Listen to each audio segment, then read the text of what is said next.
오늘 첫 번째 사안은 결국은 이제 구속영장이 발부됐습니다. 예. 양상이 좀 달라졌습니다, 이제. 예. 예, 최고였기 때문에 당은 책임이 없다라고 이제 자를 수가 있었는데 어느 정도 이 불가능해진 상황이 됐었습니다. 자기가 판 함정에 자기가 빠진 꼴이다 저는 그렇게 생각됩니다. 저부터 제가 여러 차례 지적했지만은 이게 단독이냐 합작이냐가 그렇게 중요한 게 아니었거든요. 네. 그 핵심은. 네. 뭐 그것도 중요하죠. 그러나 더 큰 문제는 당의 이름으로다가 그 제대로 검열도 하지 않고 발표를 했던 것인데 입이 10개라도 할 말 없다라고 바짝 엎드려서 사과를 갖다 더 크게 했어야 됩니다. 네. 그리고 지금의 대표가 아니라 당시의 대표들. 후보를 포함해서 이걸 책임져야 될 분들이 나서가지고 이건 뭐 변명할 수가 없는 그 큰 잘못이다라고 오히려 저를 죽여주십시오 이렇게 목을 내놔야 될 판에 오히려 제가 문제래요 뭐 이런 식으로 하죠. 한 명 제일 힘없는 사람 한 명에게 모든 걸 마치 뒤집어 씌우듯이 이렇게 갔기 때문에 문제가 이렇게 커졌거든요. 그래서 저는 이렇게 표현하셨죠. 지난주에는 냉면집 주인이 대장균에게 우리도 대장균에 속았다고 표현하셔가지고 전국적으로 빵 터졌고요. 하루 종일 빵 터졌습니다. 그 얘기로. 그렇죠. 그 뭐 사실이죠. 그래서 그 냉면집이 한 며칠 휴업을 하든가 주인이 이렇게 백배 사죄를 해야 되는데 나도 몰랐다, 뭐 나도 속았다 이렇게만 가니까 문제가 된 거죠. 그래서 저는 지금도 보면은 또 한 번 더 과거의 어떤 프레임으로 갈 가능성이 있어요. 그러니까 이제 이준서 전 최고위원이 구속되면서 그러니까 이제 그다음에 이제 이준서는 누구에게 보고했는가 이제 공명실천단 관계자들부터 시작되고 사실 그 정도 되면요 다 알았다고 봐야 되는 거거든요. 그걸 굳이 나는 몰랐다, 누구까지 알았다 또 이렇게 한 번 더 꼬리를 자르는 식으로 이제 대응을 하게 되면은 저는 이건 수습하기가 어렵다고 봅니다. 영원히 상처로 남거든요. 이미 수습하기 쉽지 않은 단계까지 갔습니다. 지금 사실. 네, 그렇기 때문에 오히려 지금 많이 늦었지만 지금이라도 그 실제 당시의 최고 지도부들 후보를 포함한 이분들이 나서가지고 오히려 뭐 지금 이유미 씨라거나 이런 사람 잘못보다 우리가 더 잘못이 크다. 우리 때문에 맨 처음부터 그렇게 했어요. 네, 그렇죠. 네. 그렇게 나갔어야 되는 거죠. 오히려 이유미 씨를 감쌀 일은 아니긴 한데 잘못이 있다 하더라도 그것은 우리가 제대로 체크하지 못한 그런 뭐 왜곡된 혹은 뭐 혹한 그런 어떤 뭐 성과를 세우고 싶은 욕심이 있었다 하더라도 우리가 충분히 걸러냈으면 모두가 다 안전해지고 이유미 씨도 안전해질 수 있었는데 당이 제대로 작동하지 못했다. 이렇게 갔어야 되는 거 아닙니까 원래. 그렇죠. 있어서는 안 되는 일이 발생했기 때문에 국민들에게 사죄하는 식으로 가야 되는데 너무 경쟁하는 정당들을 의식하고 또 몇몇 인물들 보호하려고 하다 보니까 오히려 집이 불타러 버리는 지금 상황이 온 거죠. 이건 어떻게 보십니까? 추미애 대표가 그 시점 직전에 그러니까 검찰의 영장 청구 직전에 이건 미필적 고의라고 봐야 되는 거 아니냐. 근데 미필적 고의라고 하는 본인이 판사니까 그런 법률 용어를 쓰기도 했겠지만 검찰이 적용할 수 있는 게 뭐 그런 혐의이다 보니 이거 지시한 거다, 가이드라인을 제시했다. 지금도 사실 그렇게 얘기하고 있어요. 네. 아직까지는 국민의당의 영장 발부 이후의 논평 초반부를 보면 새벽에 나온 걸 보면 아직도 추미애 대표의 가이드라인을 따른 것이다. 근데 추미애 대표의 발언을 국민당 입장에서는 좀 아픈 발언이고 이렇게 환영할 발언은 아니겠죠. 당연히 그렇겠죠. 그러나 그걸 검찰에게 가이드라인을 제시한 거다라고 얘기한다면 그러면 이유미 단독 범인이라고 주장한 자신들의 입장도 또 다른 가이드라인을 제시한 거죠. 맞습니다. 그래서 누구나 다 그런 가이드라인 제시한 게 되기 때문에 자기 의견만 말하기만 하면 그리고 무엇보다 저는 좀 더 이 문제가 되는 거는 뭔가 하면은 특검하자는 주장이 있잖아요. 아니 그러면 이 사태가 이유미 건이 없었으면은 재수사를 하자는 얘기를 안 했을 거 아니에요. 지역 비리 의혹이 있는지 없는지를. 근데 이게 발생하니까 그걸 덮으려고 물타기 하려고 한 거잖아요. 누가 봐도 그렇게 보이는데. 그러니까요. 그 주장을 뻔뻔스럽게 계속 한다는 것 자체가 저는 그 정치가 삼류를 벗어나지 못하는 그걸 스스로 자인하는 꼴이라고 이렇게 봅니다. 국민의당의 최근의 대응 자체가 워낙 이제 코너에 몰려서도 그렇겠지만 우리의 잘못이 3이 있다면 그것을 부풀리거나 혹은 악의적으로 더 퍼뜨리거나 또는 그렇게 만들어낸 바깥에 누군가가 있다. 7이.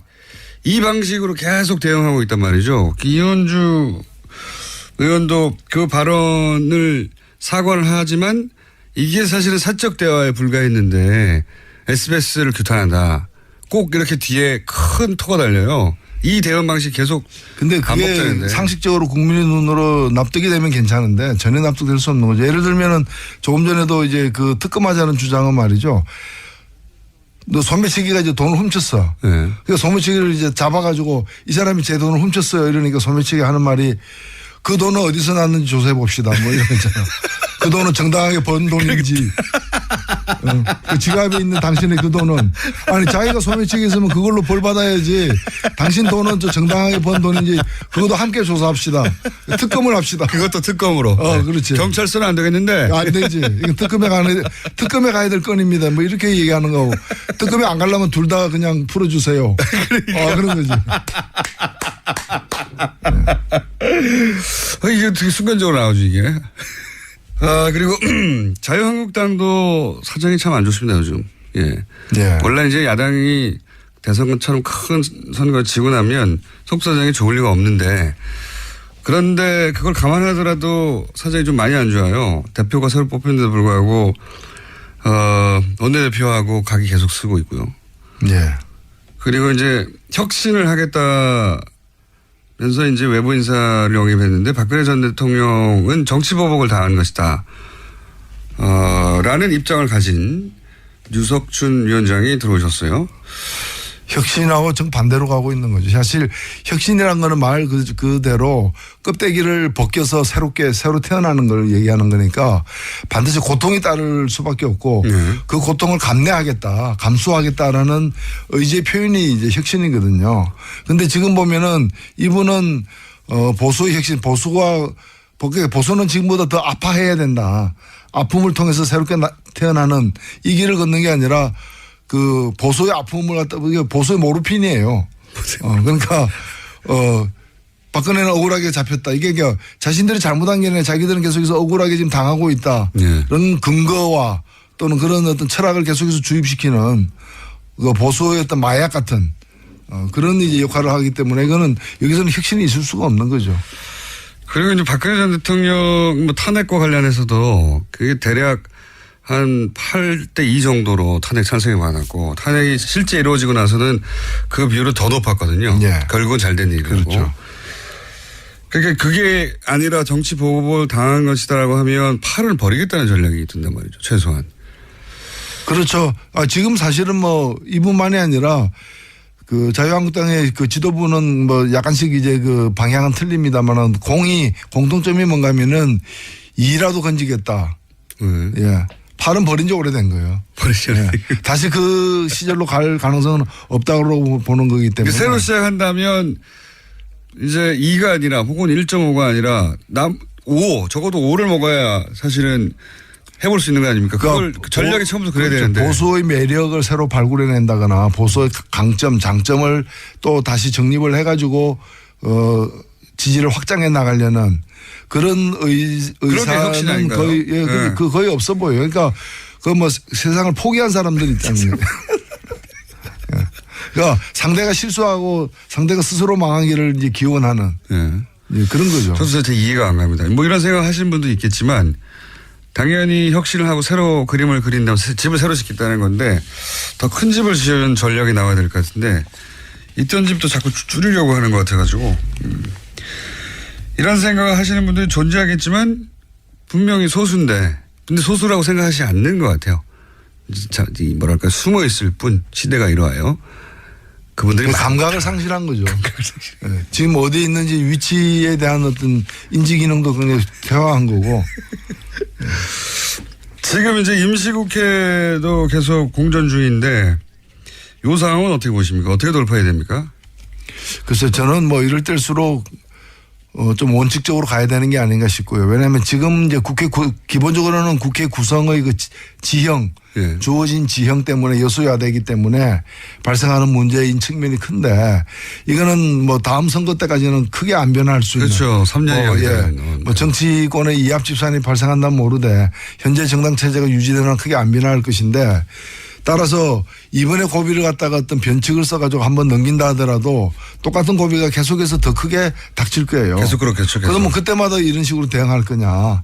뭐 그런 점에서 오히려 결국 심판은 국민이 내리는 것이고 원칙대로 가야 되는 게 아닌가. 국회의 동의를 반드시 얻어야 되는 인사 문제와 관련해 가지고는 전 동의를 얻도록 최대한 노력을 해야 된다고 보고 국회의 어떤 검열은 거치되 국무위원처럼 예. 장관청문회처럼 검열은 거치되 결국에는 이제 인사권자가 이제 그 책임을 지고서 인사를 해야 되는 예. 거는 소신대로 저는 해야 된다고 보고요.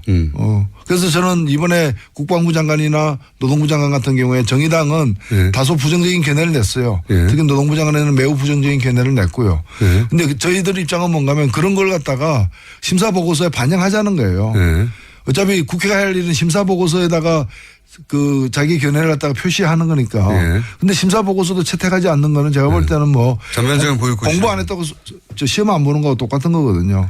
그래서 심사보고서에다가 이 사람은 안 되겠다. 이 사람은 이게 문제다. 이 사람은 이게 더 소명이 필요하다. 이런 걸 적시해가지고 대통령에게 보내는 거고 예. 대통령은 그걸 보고 그다음부터 정치적 책임을 보내지는 그렇죠. 거죠. 어떤 예. 선택을 하든 정치적 책임을 대통령이 지는 거거든요. 예. 그렇게 해서 그게 야당의 전 도리라고 보는데 지금 야당들은 뭔가면은 우리가 이렇게 상처받고 지금 집도 무너지고 폭격당해가지고 이제 불우한 처지에 놓여 있으니까 당신도 상처를 좀 받아라. 장관 뭐 10명 중에 3명은 당신 뜻대로 안 되는 그런 이제 좀 스타일 구기는 걸 당신도 당해라. 그러니까 혼자 잘 나가면 되냐 이거죠. 그렇죠. 예. 바로 나는 불우이웃인데 당신은 왜 멀쩡한 양복 입고 이렇게 구김살 하나 없이 이렇게 서 있느냐. 하나 없이. 좀 넘어지고 흙도 묻혀라 이제 이 얘기죠. 그러니까요. 근데 저는 그 요구에 그걸 온몸에 바로 껴안으려고 하는 거죠. 예. 그걸 갖다가 뭐 그 야당하고 타협 없이 그냥 독주하는 이미지가 아니라 당당하게 이해를 구할 건 구하고 선택할 건 선택하고 책임질 건 책임지는 식으로 가는 게 그래서 최종적으로는 국민이 판단하게 하는 게 낫다고 봅니다. 국민이 판단하게 하려고 해도 보고서가 뭔가 와야지 그다음에 결정이 될 텐데. 그런데 심사보고서는 뭐 없어도 할 수 있죠. 없어도 할 수 있죠. 예. 그거는 기일 내에 안 낸 쪽이 문제가 되는 거죠. 그러니까 지금 뭐 야당 정의당을 제외한다고 할게요. 그러면 정의당을 제외하고 야당의 기본 전략은 어쨌든 절대적 반대에도 불구하고 독재적으로 그 야당이 표현하면 사안들을 인기 좀 좋다고 해서 막 밀어붙인다. 이런 이미지를 만들어내기 위해서 참 노력하고 있는 거죠. 예. 그게 성공적일지는 잘 모르겠습니다만은 하여튼 전략은 그러한 걸로 보여집니다. 알겠습니다.